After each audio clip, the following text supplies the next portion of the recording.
Aldidagi tomoshabinlarga qaysi naqshni sovg'a qilishni loyiq topdingiz? Sening dardingga degan naqshini. Bu naqshini men 80-85-86 yillar olgan. O'zimning juti. Şeyde bir yerga meni uyga chaqirib qoldi. Uyga chaqirib qolsak, ya chiroyli qizlar, chiroyli yigitlar vaka.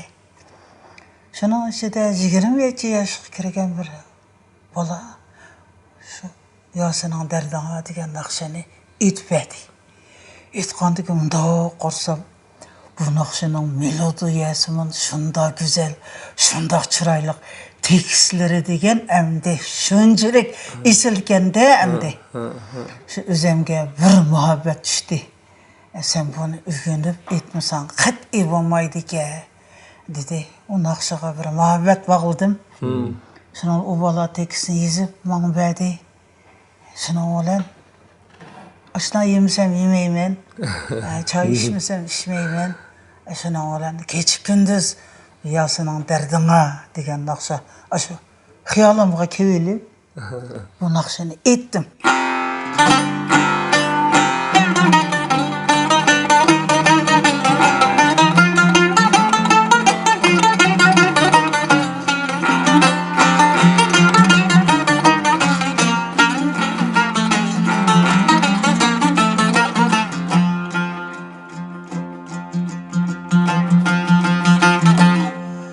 Keldi yüzümde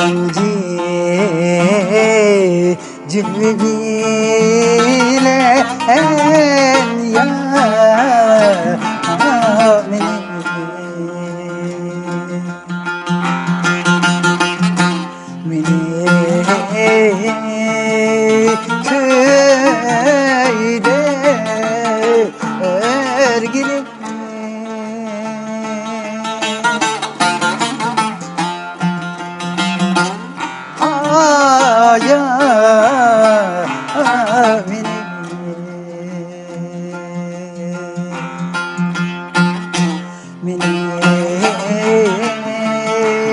köyde ergilim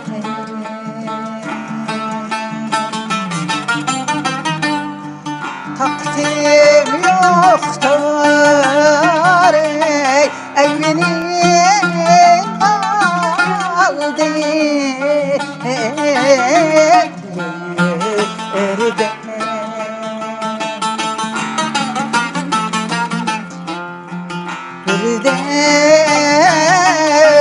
otur beni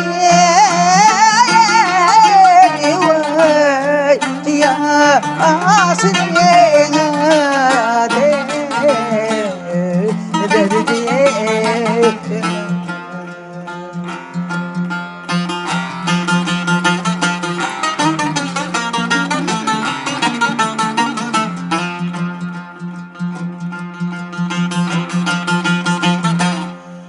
Köyüne geldi engamı köyde ergeli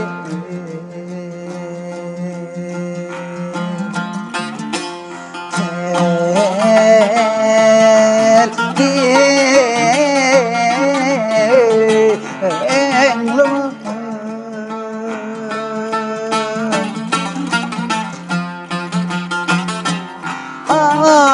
köyde ergili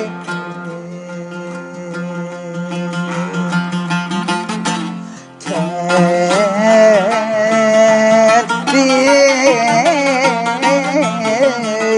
emlime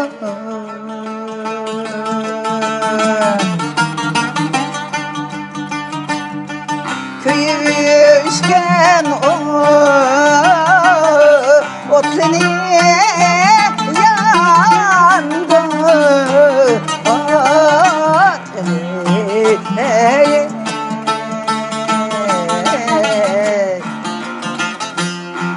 geldi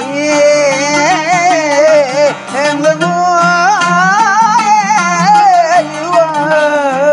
ya senin derdi ettin.